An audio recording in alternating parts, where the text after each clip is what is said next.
Shalom saudara, puji Tuhan, apa kabar baik ya, puji Tuhan, haleluya. Saya mau lanjutkan masih seri kasih, yang hari ini tentang bicara mengenai kasih Tuhan itu tiada berkesudahan saudara.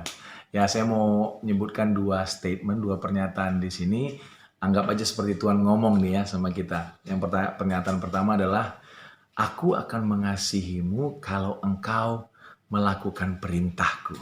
Ya, yang pertama, aku akan mengasihimu kalau engkau melakukan perintahku. Yang kedua, begini, kalau kamu mengasihi aku, kamu pasti melakukan perintah-perintahku.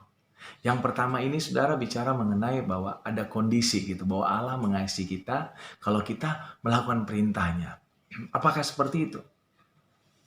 Yang kedua itu bicara mengenai kalau kita mengasihi Tuhan, dan karena ekspresi kasih itu kita melakukan perintah-perintahnya. Itu karena kita mengasihi saudara ya. Nah yang pertama itu sepertinya kondisi daripada Allah. Apakah Allah seperti itu? Tapi kita mendengar di kitab Mazmur berkali-kali dikatakan bahwa Allah itu baik dan kasih setianya untuk selama-lamanya. Selama-lamanya saudara. Dia tetap mengasihi saudara dan saya selama-lamanya. Kalau saya jatuh dalam dosa, Pastor Boris gimana? Masih dikasih nggak? Masih saudara. Kalau saya pergi meninggalkan Tuhan, bahkan saya mengkhianati Tuhan, bahkan saya bilang saya nggak mau percaya Tuhan lagi. Apakah Tuhan masih mengasihi? Masih, saudara. Tentu masih mengasihi. Tapi kasih Tuhan itu kan nggak memaksa kita. Memaksa kita untuk mengasihi dia kembali. Dia mengasihi kita sangat banget gitu. Tapi itu respons kita. Apakah kita mau mengasihi Tuhan kembali? Apakah kita mau datang kepada Tuhan? Mau menerima kasih dan keselamatan yang Tuhan sediakan? Itu kan dari kitanya. Tapi kalau kasih Tuhan itu untuk selama-lamanya, saudara.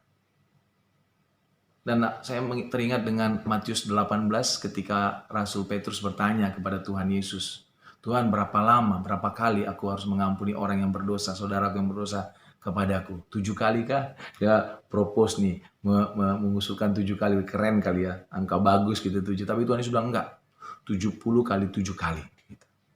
70 kali 7 kali ini kalau di kitab Daniel tuh refer kepada 70 kali 7 masa, itu bicara mengenai apa? Bicara mengenai masa bumi ya.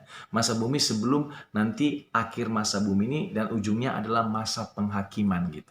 Jadi selama bumi masih ada, konteksnya Tuhan Yesus ngomong itu, selama bumi masih ada, kita harus tetap mengampuni. Wow, Tuhan Yesus mengajarkan itu, memberitahu kepada Petrus dan kepada kita semua. Kenapa? Karena memang itulah hati Allah. Allah itu penuh dengan kasih. Kasihnya selama-lamanya, gak pernah gagal, gak pernah berhenti bagi saudara dan saya.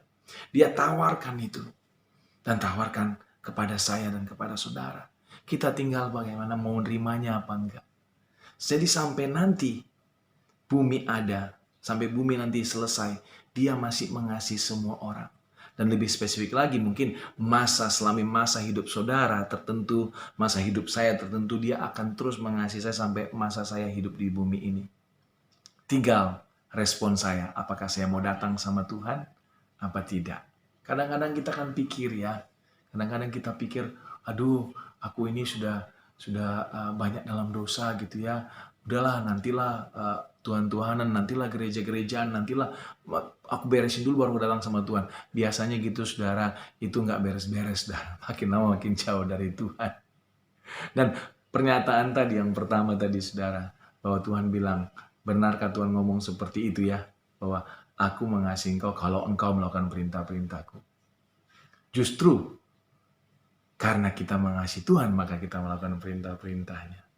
Karena kalau pernyataan pertama itu juga sering kita harus berpikir, kita lakukan, manusia lakukan nggak itu kepada manusia lain?